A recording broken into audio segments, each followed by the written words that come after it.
मंच पर मौजूद है मेरे साथ खातेगांव से विधायक देवास के कहना चाहिए कि यंग विधायक आशीष शर्मा जी। आशीष जी, बहुत बहुत स्वागत है न्यूज़ 24 में आप। जी धन्यवाद। सबसे पहले तो सरकार का 1 साल पूरा होने जा रहा है, कैसे देखते हैं सरकार के 1 साल के पूरे कामकाज को देवास के लिहाज से? विकास का जो प्लेटफार्म, विकास का जो रोड मैप हमारी पूर्ववर्ती सरकार ने बनाया, उसको आगे बढ़ाने का काम डॉक्टर मोहन यादव जी की सरकार कर रही है। कृषि के क्षेत्र में, इंफ्रास्ट्रक्चर के क्षेत्र में, उद्योगों के माध्यम से मध्य प्रदेश में निवेश के संबंध में इस सरकार ने बहुत उल्लेखनीय काम किया है। निर्णय त्वरित रूप से लिए जा रहे हैं और समाज के सभी वर्गों का ध्यान रखते हुए जो योजनाएं भारतीय जनता पार्टी की सरकार के द्वारा संचालित की जा रही थी, उन सबको भी आगे बढ़ाया जा रहा है। मैं ऐसा मानता हूं कि समय समय पर व्यवस्थाओं में परिवर्तन के लिहाज से कुछ निर्णयों की आवश्यकता होती है, उसे ये सरकार ले रही है। और इसलिए मैं कह सकता हूं कि आने वाले समय में जो स्वर्णिम मध्य प्रदेश का सपना हमने देखा है, उसको साकार करने में हम सफल होंगे। देवास काफ़ी महत्वपूर्ण जिला है और इंदौर उज्जैन के बीच में देवास जो है लगभग फंसा हुआ है। ये कहना होगा कि सैटेलाइट सिटी के तौर पर इसको विकसित करने की योजना सरकार की है। क्या लग रहा है, क्या उतनी तेज़ी से काम हो रहा है? सिंगस्त नज़दीक है, एक देवास की महत्वपूर्ण भूमिका रहने वाली है, जो ज़रूरतें देवास के अंदर होनी चाहिए या आसपास के जिले से कनेक्टिविटी होनी चाहिए, लगा है आप संतुष्ट हैं उन सारे कामों से? देवास, इंदौर, उज्जैन, ये उज्जैन और देवास जो ऐसे जिले हैं जो मध्य प्रदेश की जैसे कहेंगे व्यापारिक नगरी इंदौर के बहुत नज़दीक हैं। और अब तो जब यातायात के साधनों का विकास हुआ है, तो मुझे ऐसा लगता है कि इंदौर और देवास की दूरी, ऐसा लगता भी नहीं कि अब हम कब इंदौर में थे और कब देवास आ गए। आने वाले समय में जब मेट्रो रेल परियोजना आकार ले लेगी, तो देवास, इंदौर, उज्जैन, इसको मिलकर जो एक कॉरिडोर बनाने की सरकार की मंशा है, उसके माध्यम से देवास को तो बहुत महत्वपूर्ण लाभ मिलेगा ही मिलेगा। साथ ही साथ मैं ये भी कह सकता हूँ कि यहाँ के निवासियों की जो समस्या है, उसको भी हम निजात दिला पाएंगे। एक इंडस्ट्रियल शहर के तौर पर देवास की पहचान हुआ करती थी, कभी इंडस्ट्रीज अभी भी है और बड़ा औद्योगिक शहर इसको माना जाता था, पर लेकिन कई उद्योग बंद हुए, कई बंद होने की कगार पर है, हालांकि नए उद्योग आने हैं। क्या लगा आपको कि सरकार रीजनल इंडस्ट्रियल कॉन्क्लेव करा रही है? आने वाले समय में ग्लोबल इन्वेस्टर समिट हो रही है फरवरी के अंदर, देवास को कितना फ़ायदा इन तमाम कवायदों से? आप 15-20 साल पहले का देवास देखेंगे तो यहाँ पर न पानी था, न सड़कों का विकास था और उद्योग दम तोड़ रहे थे। लेकिन हमारी सरकार ने यहाँ पर पेयजल की आपूर्ति की, उद्योगों के लिए पानी की व्यवस्था की, नए उद्योग भी इस दौरान यहाँ पर आए हैं।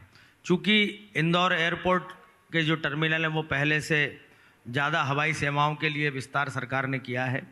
रेलवे की भी जो हमारी लाइनों का दोहरीकरण करना था, चाहे उज्जैन से हो चाहे देवास से हो, इलेक्ट्रिफिकेशन भी हुआ है। और इस कारण से मैं कह सकता हूँ कि माल परिवहन को लेकर भी जो पहले परेशानी होती थी, हेवी रोड की हालत सबसे ज़्यादा खराब थी, खास करके मुंबई और आगरा दिल्ली को जोड़ने वाला राजमार्ग तो ऐसा था कि जिस पर गाड़ियाँ चल ही नहीं पाती थी। लेकिन आज बढ़िया हाईवेज हमारी सरकार ने बनाए हैं, पानी की व्यवस्था की है, पर्याप्त मात्रा में बिजली मिल रही है और सबसे बड़ी बात है उद्योग व्यापार के लिए कि कानून व्यवस्था की स्थिति बेहतर है। इसलिए मैं ऐसा मानता हूँ कि देवास में तो उद्योग पल्लवित पुष्पित हो ही रहे हैं, लेकिन आने वाले समय में सरकार पीथमपुर से लेकर मंडीदीप तक जो एक औद्योगिक कॉरिडोर का विकास करना चाहती है, उसमें भी हमें सफलता मिलेगी। देवास शहर के अलावा हम बात करें, खातेगांव, बागली, ग्रामीण क्षेत्र और काफ़ी डिस्टेंस भी देवास शहर से इनकी मानी जाती है। तीसरा कार्यकाल आपका होने को जा रहा है, लगा कि जो डेवलपमेंट होना चाहिए, क्या अभी भी महसूस होता है कि खातेगांव के अंदर जो अभी तक काम होने चाहिए नहीं हो पाए, सरकार से आप बार बार मांग करते हो? देखिए, विकास कार्यों की आवश्यकता तो चलती ही रहती है, समस्याएं उत्पन्न होती है, उनके समाधान के लिए सरकारें काम करती है। लेकिन मुझे इस बात का संतोष है कि नागरिकों को स्वच्छ पेयजल की आपूर्ति हो, इसके लिए मेरे विधानसभा क्षेत्र में, बागली विधानसभा क्षेत्र में समूह पेयजल योजना पर काम चल रहा है। 2026 तक हम अपने विधानसभा क्षेत्र के प्रत्येक गांव में और प्रत्येक शहर में लोगों को प्रतिदिन नर्मदा जी का पानी पेयजल के रूप में उपलब्ध कराने में सक्षम होंगे। दूसरी बात है किसानों की सिंचाई की। जमीन अच्छी उपजाऊ है, लेकिन रबी की फसल के दौरान पानी समाप्त हो जाता है। इसके लिए हमने छिपानेर माइक्रो इरिगेशन, माँ रेवा सिंचाई परियोजना और हंडिया बैराज, इस तरह की 3 परियोजनाओं पर मेरे विधानसभा क्षेत्र में हाटपिपलिया माइक्रो इरिगेशन परियोजना से हाटपिपलिया और बागली और देवास के ग्रामीण क्षेत्रों में काम चल रहा है। कुल मिलाकर देवास जिले का लगभग 60 से 70% रकबा जो है वो इन सिंचाई परियोजनाओं से सिंचित होगा। ये अपने आप में एक बहुत बड़ा विकास की परियोजना है, जिसके आने के बाद कृषि की हमारी ग्रोथ बढ़ेगी, किसानों का जीवन पहले से बेहतर होगा। और चूंकि कृषि आधारित हमारा ग्रामीण परिवेश है, इसलिए आर्थिक प्रगति भी हमारे इन क्षेत्रों में देखी जाएगी। आपका जो क्षेत्र है नर्मदा जी के किनारे से लगा हुआ है, सरकार ने पिछली सरकार के समय जब आपकी सरकार थी, शिवराज जी थे, एसटीपी प्लांट, घाट बनाना, पक्के शौचालय बनाना, इन तमाम चीज़ों को लेकर काम करने की बात कही गई थी। संतुष्ट हैं? क्या काम हुए उतने?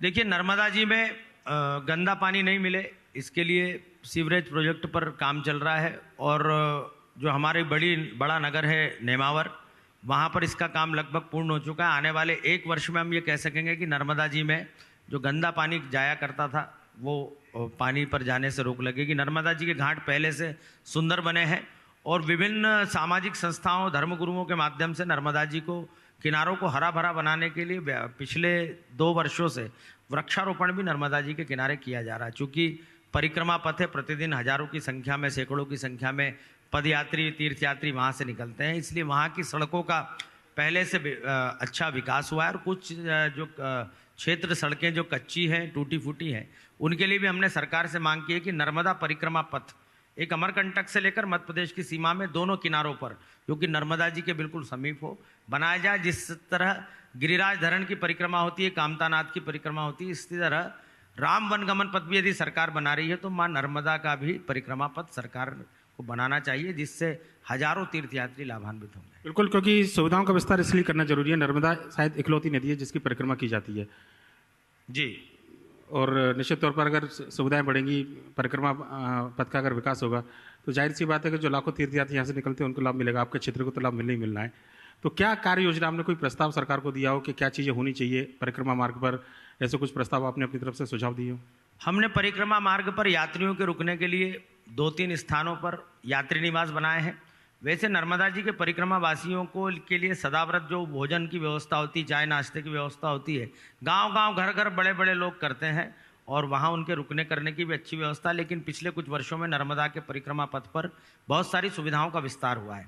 सार्वजनिक शौचालय बने हैं, यात्रियों के रुकने के लिए, रात्रि विश्राम करने के लिए भवनों का निर्माण किया गया है, पीने के पानी के लिए और अन्य सुविधाओं के लिए भी नर्मदा परिक्रमा पथ पर हमने विस्तार किया है। अभी 3 यात्राएं नर्मदा परिक्रमा पथ से बड़ी बड़ी निकली हैं। आदरणीय दादा गुरुजी जो केवल नर्मदा जी के जल पर परिक्रमा कर रहे हैं, श्री विवेक कृष्ण जी महाराज महाराष्ट्र से वो भी परिक्रमा कर रहे हैं, और शांडिल्य गुरुजी, ये तीनों परिक्रमाएं, बड़ी बड़ी परिक्रमा नर्मदा परिक्रमा पथ से अभी गुजर कर गई हैं। और ये सब नर्मदा जी के किनारों को स्वच्छ और सुंदर रखने के लिए, पर्यावरण की सुरक्षा के लिए नागरिकों को संदेश भी दे रहे हैं। राजनीतिक थोड़ा सवाल पर आता हूँ कि बड़ा देवास को लेकर माना जाता है, ये अध्यक्ष की घोषणा हुई, क्या रायशुमारी से हुई सबके? क्योंकि कहा जाता है कि देवास के अंदर बड़े नेता हैं और अनबन की खबरें सामने निकल कर आती है, एकजुट होकर काम कर रहे हैं सारे। देखिए, देवास जिले में भारतीय जनता पार्टी का काम बहुत पुराना है। यदि हम पुराने नेतृत्व की बात करें तो देवास जिले में मदन लाल भास्कर जी से लेकर नर्मदा प्रसाद किंकर जी से लेकर जेठमल पालीवाल जी तक, इंदु सिंह परमार जी, ऐसे कई सारे धुरंधर नेता हुए हैं जिन्होंने अपने ज़माने में जनसंघ को यहाँ पर स्थापित किया। और देवास जिले में भारतीय जनता पार्टी का संगठन अपने आप में इसलिए अनुपम उदाहरण है कि इस बार 5 की 5 सीटें हमने जीती हैं। जिन सीटों को कांग्रेस के दिग्गज लीड किया करते थे, वहाँ से भारतीय जनता पार्टी के प्रत्याशी बड़े मार्जिन से जीते हैं। 3 लोकसभा क्षेत्र भी भारतीय जनता पार्टी के पास है। तो इसलिए मैं ऐसा मानता हूँ कि यहाँ पर काम बहुत पुराना है। नेता तो भारतीय जनता पार्टी के पास हर जिले में, हर प्रदेश में बहुत बड़े बड़े हैं, लेकिन इन सबके बाद भी संगठन के निर्णयों का पालन करना, आपसी संवाद और सामंजस्य बनाकर संगठन की मजबूती के लिए काम करना, ये देवास जिले की पार्टी के संस्कार हैं। आशीष जी, आपके खिलाफ चुनाव लड़े थे दीपक जोशी जी, कांग्रेस चले गए, तब घर वापसी हो गई है उनकी, तो क्या आप सब कुछ ठीक है? बिल्कुल दीपक जोशी की पूरी तरीके से स्वीकार कर लिया उनको, या उन्होंने स्वीकार कर लिया कि क्षेत्र के जो कार्यकर्ता थे, आप लोगों से जो टिकट को लेकर चल रहा था उस समय, पूरी तरीके से मन मिल चुके हैं? हम तो पार्टी के कार्यकर्ता हैं, पार्टी का जो निर्णय होता है वो शिरोधार्य है। हमसे पहले भी कई लोगों ने इस तरह के निर्णयों को स्वीकार किया है और बड़ा मन रखकर पार्टी के आदेशों का पालन करते हुए उस व्यक्ति के साथ काम किया है। इसलिए अब यदि वो भारतीय जनता पार्टी में हैं तो वो हमारे नेता हैं। हम सब मिलकर भारतीय जनता पार्टी की मजबूती के लिए काम करेंगे। किसी प्रकार का कोई विवाद नहीं है, किसी प्रकार का कोई मनमुटाव नहीं है। लगता है कि देवास में इस बार कोई मंत्री नहीं बनाया, सरकार में एक कमी रह गई है। बिल्कुल तीसरी बार के विधायक आप हैं और भी सीनियर के विधायक हैं, क्षेत्र में अगर मंत्री होता तो ज़्यादा बेहतर विकास होता।